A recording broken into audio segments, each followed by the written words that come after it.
E aí pessoal, tudo bem com vocês? Esse é o meu primeiro vídeo e nós vamos fazer uma análise na minha evolução na musculação. Eu peguei a ideia de fazer esse vídeo com base no canal do Jeffrey Schofield. Ele fez um vídeo sobre a evolução dele de 10 anos, onde ele vai detalhando ano a ano, mostrando vários vídeos, vários clipes. Portanto, esse vídeo vai ter a mesma pegada. Vai mostrar como eu saí disso pra isso. Eu comecei a treinar em meados de 2016, onde eu não consigo me lembrar corretamente o mês, mas foi provavelmente no meio do ano. Então, em 2024, eu completei 8 anos de treino. Todos os vídeos que vocês estão vendo até agora são de 2017. Eu tenho bastante fotos antigas, mas eu não consegui achar nenhum vídeo antes de 2017. Muita gente fala que o primeiro ano é o ano que você vai ter mais resultados. Comigo não foi assim, porque 2016 e 2017 foram anos bem abstratos, bem crus, onde não tinha muito conhecimento sobre treinamento e nem sobre nutrição, e ao mesmo tempo tinha muita informação, então era algo que deixava a gente muito confuso. Naquela época não tinha tantos canais que faziam abordagem da questão científica do treinamento, então era muito na questão do achismo mesmo. Eu sempre fui muito curioso e sempre quis absorver o máximo de conhecimento sobre coisas que geravam o meu interesse. Quando eu comecei a praticar musculação não foi diferente. O problema é que no Brasil na época tinha um excesso de informações e ao mesmo tempo informações conflitantes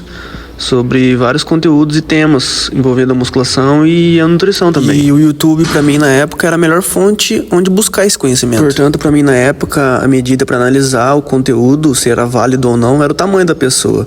Se a pessoa era grande, ela sabia o que estava falando. Só que essa é uma péssima maneira para analisar o conteúdo, a qualidade do conteúdo. Porque após um ano mais ou menos de treinamento, eu não tinha feito tanto progresso como eu gostaria ou como eu tinha expectativa. E é claro que eu tinha noção já sobre os anabolizantes na época, que a maioria dos youtubers fazia uso dos anabolizantes, mas na minha cabeça é o que se funcionou para eles provavelmente vai funcionar pra mim, não na mesma medida, claro, mas eu tinha certeza que se fizesse as mesmas coisas que essas pessoas, eu teria os resultados que eu gostaria de ter. O problema é que na época eu acompanhava vários canais de musculação e, voltando no início, o excesso de informação e informações conflitantes era um grande problema. Porque quando você vai aprender algo novo, está aprendendo algo novo, o seu cérebro é uma esponja e ele vai absorvendo tudo. E como o excesso de informação vinha com muita frequência, eu estudava bastante, pesquisava bastante, vários canais de musculação, várias pessoas falando sobre o tema, acabava fazendo que eu mudasse a minha percepção sobre o treinamento e a minha opinião também. E isso vale também sobre nutrição. Eu cheguei até a fazer low carb por um período, porque era o que estava na moda na época e a crença na época era que o carboidrato era o vilão, que o carboidrato engordava as pessoas, que não podia comer carboidrato à noite. Então, como eu disse, era bastante informação e esse excesso de informação eu acho que me prejudicou bastante o meu início na musculação. Não posso dizer que não tive resultado, eu tive resultado porque o treinamento era um estímulo novo pra mim e eu tinha um bom consumo de proteínas na época, mas eu fazia low carb e eu treinava um músculo por dia e constantemente mudava o treino, mudava os exercícios, porque na época era o que o pessoal falava, você tinha que mudar os exercícios, tinha que mudar o treino toda vez para enganar o músculo. Então eram esses mitos que estavam em alta ainda, que até hoje tem pessoas que acreditam nisso, mas naquela época era muito mais forte. Então, se você parar para pensar, um natural treinando um músculo por dia, fazendo low carb, constantemente trocando os exercícios, trocando o treino sempre, provavelmente essa pessoa não vai maximizar os resultados que ela poderia ter. Mas a minha vontade e a minha fome por conhecimento sempre falou mais alto e eu sempre continuei pesquisando, até o dia que eu encontrei o canal do Caio Botura. O canal do Caio Botura foi uma mudança de vida pra mim. Primeiro que ele era natural e ele falava para naturais. E segundo que a abordagem que ele trazia para o canal dele sobre treinamento era uma perspectiva totalmente diferente. Ele trazia artigo científico, ele trazia conhecimento que vinha da gringa. Então era uma perspectiva totalmente diferente sobre treinamento que eu tinha. E aquilo foi despertando muito mais o meu conhecimento, meu interesse sobre a musculação. Eu acabei comprando o livro do Caio Botura e eu acho que é um livro que estava à frente do seu tempo, principalmente para aquela época que poucas pessoas falavam sobre as variáveis de treino. E é um livro que cobre bastante essa área de variáveis de treinamento, frequência, volume, intensidade, que ele pegou como base o livro do Eric Helms. Então, é um livro que cobre bastante do básico, de como deveria ser um programa de treinamento. Essa época foi final de 2017 para 2018. E eu posso dizer com toda a certeza do mundo que 2018 foi o melhor ano de treino da minha vida até o momento. Foi o meu terceiro ano, mas eu posso dizer com toda a certeza que foi o ano que eu tive mais resultado. Foi o ano que eu fiquei mais forte e eu progredi muito esse ano. Foi o ano que minhas cargas aumentaram absurdamente. Agachamento, supino. Eu não fazia levantamento terra, mas eu fazia o terra romeno, né, o RDL. Esse foi o primeiro ano que eu consegui colocar 40 quilos cada lado no supino. O agachamento estava passando 120, 130 quilos. Então foi um ano que eu fiquei muito forte, que eu ganhei muita força em comparação com os anos anteriores. Então 2018 de longe foi o ano que eu fiz mais progresso na academia. Mas nem tudo são flores. No final desse ano eu acabei lesionando a minha lombar num agachamento, onde eu tenho até filmado essa série. Eu tava fazendo uma série com 110 quilos para bastante repetição, se não me engano era 10 repetições. E na quinta repetição eu escutei um estalo e começou a doer logo na hora. Mas mesmo assim eu completei a série. Se não me engano eu terminei com 8 repetições essa série. E logo em seguida começou a queimar muito minha lombar, que foi muito frustrante para mim na época, porque principalmente, como eu disse, 2018 tava sendo o meu melhor ano, eu tava fazendo muito progresso na academia, e aí acontece isso, e ao mesmo tempo foi muito confuso, porque como eu tava pesquisando muito sobre treino, a parte de treinamento tava no lugar, mas aí eu comecei a pesquisar muito sobre lesões e padrões de movimento. E essa área eu não tinha entendido completamente e tinha muitos mitos nessa questão de padrão de movimento, sobre retroversão pélvica, flexionar a coluna, e era bastante conteúdo que mais assustava a gente. Era mais conteúdo para demonizar, para assustar, do que conteúdo que agregava de valor. Nessa época eu tinha certeza que eu tinha lesionado a minha coluna por causa da retroversão pélvica, que não podia dobrar a coluna, que você ia lesionar, você ia ter uma hernia de disco, e eu acabei fazendo ressonância magnética e deu que eu tinha uma protusão discal na L5-S1, que é basicamente uma hernia de disco. Então foi algo que assustou muito, e nessa época eu acabei fazendo muito exercício de mobilidade, muito alongamento, muito fortalecimento, entre aspas, para o core. O agachamento meu, eu fazia o máximo para limitar essa movimentação da coluna lombar, para não acontecer essa retroversão pélvica, porque tinha quase certeza que era por isso que eu tinha machucado, por causa que era o conteúdo da época, né? Então foi muito frustrante. Foi uma época que o meu progresso na academia deu uma resetada, principalmente nos movimentos de perna, né? Qualquer padrão de agachamento, que eu basicamente fazia o agachamento livre, que eu gostava bastante, o terra romeno, que é o movimento de hip hinge, que é o do movimento dominante pro quadril. Qualquer remada, eu fazia bastante remada curvada, eu parei de fazer. Então foi um ano muito confuso, onde eu não sabia o que eu tinha que fazer para recuperar disso. E basicamente eu passei 2019 inteiro convivendo com dor. Creio que 2019 pode ter sido um dos piores anos meus de treino, justamente a esse fator da lesão na coluna. E outra dúvida minha era em questão do meu físico.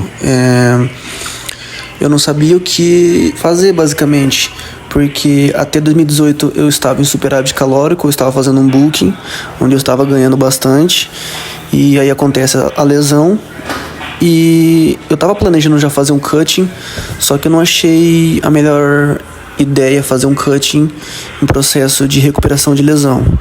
Então eu me mantive comendo, estava comendo basicamente em torno de 3.200 até 3.600 calorias.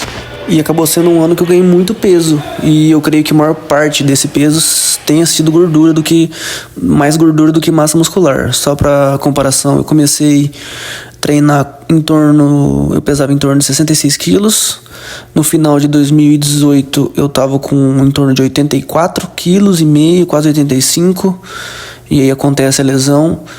E aí passa 2019 inteiro, no comecinho de 2020 eu tava pesando 91,5, então eu acabei ficando bem gordo nessa época. Pulando para 2020, eu diria que foi um ano mediano em relação a progresso na academia. Foi a primeira vez que eu fiz um mini cut, não foi um cut completo, não sequei absurdamente, mas meu peso baixou um pouco. Eu comecei o ano com 91,5 e eu acabei baixando o peso para em torno de 85, 84 quilos. E foi o ano que a dor na lombar já não era mais um problema em questão de incômodo. Às vezes ainda doía, mas não era constante, não era o dia inteiro como foi após 2018, no finalzinho de 2018 e 2019 basicamente inteiro. 2021 foi um ano muito bom de treinamento, onde eu fiz muito progresso, e foi a minha primeira tentativa a um cutting de verdade, onde eu tive a oportunidade de ver o meu corpo como que ficaria com um baixo percentual de gordura. E foi um ano muito bom para mim, principalmente profissionalmente falando, porque como eu faço educação física e eu trabalhava na prefeitura, e na prefeitura eu fazia bastante coisa. Eu trabalhava com deficientes, trabalhava com escolinha de futebol, vôlei, até dar aula de educação física quando o professor falta, a gente substituía, creche, então a gente fazia bastante coisa, mas nada relacionado ao caminho que eu queria seguir, que era a musculação. E nesse ano eu acabei saindo da prefeitura e acabei pegando meu primeiro trabalho de instrutor, como estagiário, porque eu ainda estava fazendo educação física e não tinha terminado, mas foi o primeiro contato com uma sala de musculação, e logo de cara eu vi que era aquilo que eu queria para minha vida. Então eu diria que 2021 foi um ano muito bom para mim, tanto em questão de progresso nos treinos, na academia, mas como profissionalmente também. O cutting não durou muito tempo, foi bem rápido até, durou mais ou menos 1 mês e meio, e eu acabei ficando bem seco. Eu cheguei a pesar 71,5 quilos mais ou menos, onde foi a primeira vez que eu consegui ver veia no abdômen e ver o físico como que ficaria com um baixo percentual de gordura. Nessa época eu tava bem forte também, eu fazia supino com 140 quilos para 3 repetições, eu fazia agachamento com 150 para 2 repetições, eu fazia o terra romeno para 135 para 8 repetições. Então foi um ano que eu tive bastante progresso também. Tirando os 2 primeiros anos, que foram anos, eu diria, ruins em questão de progresso na academia, por causa da falta de conhecimento e tal. 2016, 2017 eu treinava um músculo por dia.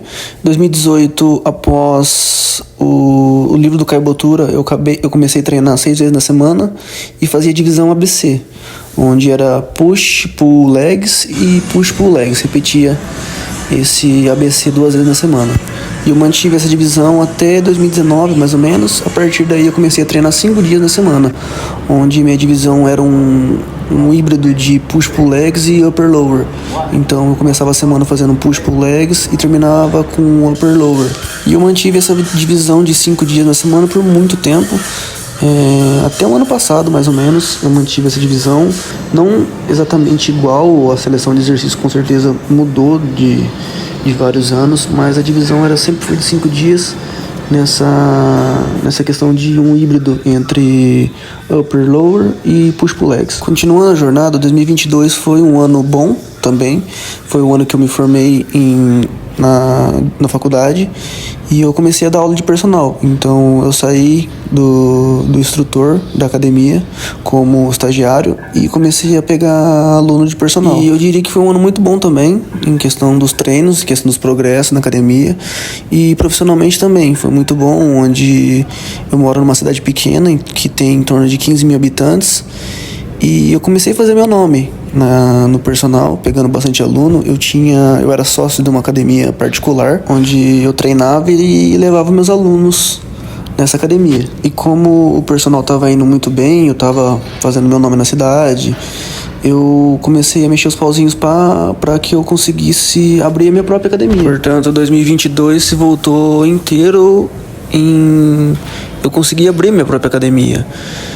Escolher o barracão, escolher o local correto, alvará da prefeitura, os equipamentos, o nome, pintura, cor, logo.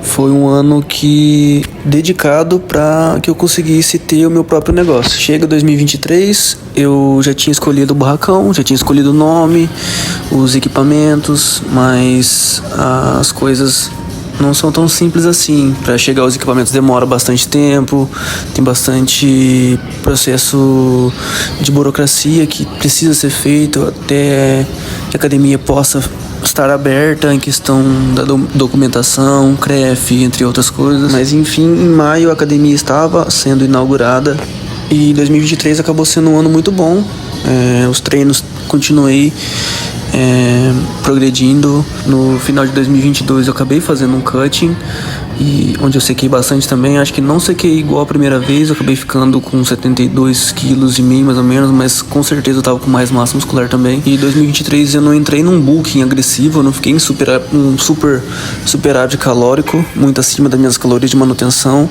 mas eu fiquei ali em torno de manutenção e um pouquinho acima. E foi um ano muito bom de treino.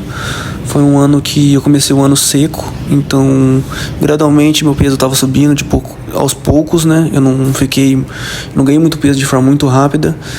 E foi um ano que eu ganhei muita força também. Nesse ano eu tava fazendo agachamento com 170 quilos para 3 repetições, supino 140 para 5, terra romeno eu cheguei a 200 quilos para 4 repetições. Então foi um ano de muito progresso na academia e profissionalmente também. Esse vídeo que vocês estão vendo é de 2 meses atrás, então é assim que basicamente o shape está no momento. Eu vou passar a virada do ano na praia. Então, lá para novembro, mais ou menos, eu vou começar a fazer um cutting, não muito agressivo, o suficiente só para o abdômen ficar mais visível. E essa foi a minha jornada, a minha evolução de 8 anos na academia, treinando de forma natural. Eu acredito que a maior parte do progresso que eu deveria ter feito, eu fiz já.